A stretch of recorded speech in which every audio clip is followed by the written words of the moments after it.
दुनिया में किसी प्रकार का चमत्कार नाम की कोई चीज नहीं होती है। यह ध्यान से सुने, दुनिया में कोई चमत्कार नाम की चीज नहीं होती है। चमत्कार तो वह होता है कि किसी भक्त के जीवन में परिवर्तन हो जाए, किसी की मनोदशा सुधर जाए, किसी को कुछ प्राप्त होकर किसी के जीवन का प्रकाश मिल जाए, मंजिल की ओर इशारा कर उस मंजिल तक पहुंचा दिया जाए, उसके लिए उससे बड़ा कोई चमत्कार नहीं होता।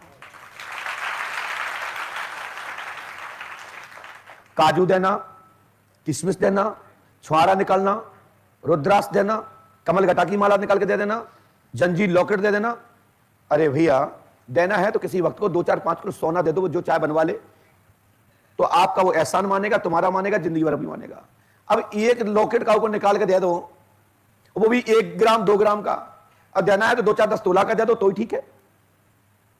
अरे तो किसी की जरूरत पड़ जाए, मौका पड़ जाए तो बेच बाच के धंधा पानी तो कर सके, लगे कि चमत्कार हुआ। 2 ग्राम का लॉकेट दिया और 20,000 वसूल कर लिए। बताओ फायदा किसको हुआ, लॉकेट लेने वाले को या लॉकेट देने वाले को? लॉकेट देने वाले को हुआ।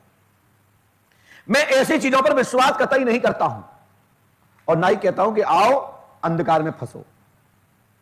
चमत्कार तो जो होता है जिसकी जीवन में परिवर्तन हो जाए, जिसके जीवन में एक भावना, दिल गदगद हो जाए, आत्मा दिल दिमाग में परिवर्तन हो जाए, उससे बड़ा कोई चमत्कार नहीं होता। भगवान जब श्री कृष्ण ने अनेक लीलाएं ब्रज में दिखाई,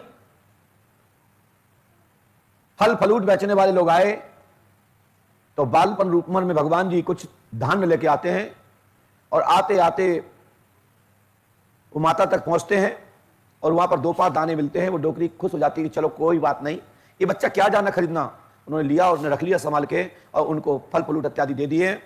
जब घर पर जाके देखा तो उसमें बहुत तो वो मिला जिससे वो जीवन में परिवर्तन हो गया और उनका परिवार धन्य हो गया। सुदामा जी को वो मिला, हाथ से देते तो 1 ग्राम 2 ग्राम किलो 2 किलो सोना देते, लेकिन जब सुदामा जी अपने घर पहुंचे तो देखा तो उनका पूरा गांव नगरी कंचन का हो गया। ऐसा हो गया कि वो सुदामा जी चकाचौंध में आ गए, ये क्या हुआ। ऐसे परमात्मा एक सैंपल के रूप में आपको वो देते हैं जो ना कोई देते दिखता है ना कोई लेते दिखता है। वह परमात्मा का चमत्कार है। परमात्मा दिखा के किसी को कुछ नहीं देते, संत किसी को दिखा के कुछ नहीं देता है। संत तो वो देता है जो अदृश्य प्राप्त हो जाए, उसे चमत्कार कहते हैं। किसी को दिखाने के लिए, किसी को प्रभावित करने के लिए, किसी के ऊपर माया जाल फैलाने के लिए, कालनेमी विद्या फैलाने के लिए कोई काजू किस्मत छुआरे अंगूर मंगा करके, वो भी 1-2 फीस, ऐसा नहीं कि 2-5-50 किलो आ जाए। पूरे दुनिया में कोई भी जादूगर 200-500 किलो कोई नहीं मंगा सकता। जब मैं गारंटी देता हूं, मंगाएगा ज्यादा 1 अंगूर 2 अंगूर, ज्यादा हाईएस्ट है तो 5 से 10 अंगूर, 11वां अंगूर नहीं आएगा, जब मैं गारंटी देता हूं। क्योंकि जितना भी वो अब फंसा सकता है, बाएं में, हाथ में, दाएं बाएं किसी एक्शन मोड पर, कि जहां से मैं हाथ डालूं वहां से फटाक चीज कोई फंस के आ जाए और वो आपको नजर चुका करके जादू पेश कर देगा। वो चमत्कार नहीं है, वो तुम्हें खुश करने के लिए जादूगरी तमाशा है। जो हमारे यहां नट नार्तक आती आकर के हम लोगों को रिझाते हैं, ढोल पीटते हैं, डमरू बजाते हैं, बांसुरी बजाते हैं और फिर कहते हैं बेटा हो अपने अपने घर से 1-1 कटोरी आटा ले आओ। लेकिन हम तो हंसी इस बात की आती है, दुनिया में ऐसे ऐसे लोग हैं, कोई कबीज के नाम पे, कोई गंडे के नाम पे, कोई ताबीज के नाम पे, कोई रीछ के बाल के नाम पर, कोई किसी के नाम पर, चमत्कृत के नाम पर पागल बने घूम रहे हैं कि अब बाबा कुछ ना कुछ हमको निकाल के देंगे जादू से और हमारे जीवन में परिवर्तन हो जाएगा। जिंदगी में नहीं हो सकता, मैं गारंटी नहीं देता हूं। उनके घर और परिवार देख लो, यदि इतना निकालने वाले होते तो पूरा घर भी बदल देते हैं। कभी जादूगर को कभी अपना अपना घर बनाते देखा? बस वो दिखाते हैं, लास्ट में कहते हैं मेरा पेट का धंधा है। यदि मैं निकालता होता ऐसे बियर की बोतलें, ऐसे में साड़ी साथ निकाल रहे होते, ऐसे पैसे निकाल रहे होते, तो मैं गली गली खेल तमाशा नहीं कर रहा होता।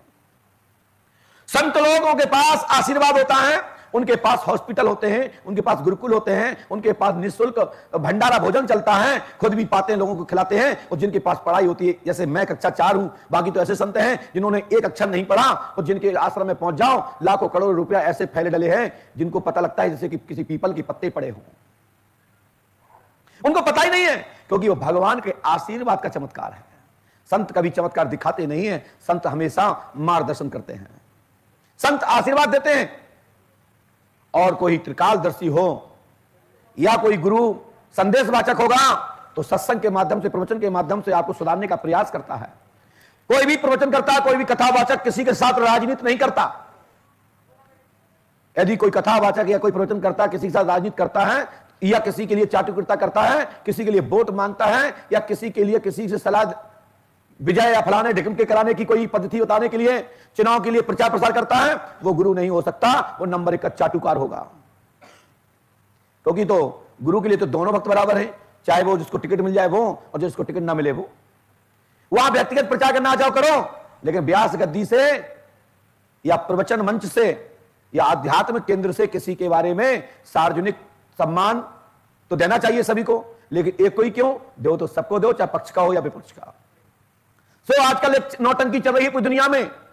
वो तथाकथित नेतागण बाबाओं को स्पोर्ट करते हैं, कहते आओ तो मेरे क्षेत्र में आकर के प्रवेश करो, और हमारे वार्ड में, हमारे विधानसभा क्षेत्र में कथा करो, हम आएंगे, माला पहनाएंगे, खर्च हम करेंगे, जो आरती में पैसा आ जावे, जो तुम्हें दान दक्षिणा को दिया जावे, कोई पदनामी में तुम्हें दिया जावे, तो तुम्हारी गिराकी बढ़ेगी, तुम्हें कथाएं मिलेंगी, दक्षिणा तुम्हारी। लेकिन 1-2 बार मेरा नाम लेकर के कि फलाने भैया जी ने एक कार्यक्रम कराया है, उनके लिए ताली बजा दो, ऐसे कहकर के नेताजी खुश हो जाते हैं, और वो सोचते हैं कि चलो पेपर में छप बातें तो एक दिन देखते। ये तो 7 दिन का मैटर है, 7 दिन ये पंडित मेरे लिए चिल्लाएगा, ये बाबा 7 दिन मेरे लिए चिल्लाएगा। ये संतों का काम नहीं है, ये ब्राह्मणों का काम नहीं है, ये आचार्यों का काम नहीं है। जो भी पंडाल में आए, नीचे बैठे और कथा सुने, पक्ष सुने और विपक्ष सुने, तभी वो कथावाचक की कथा फलीभूत होती है।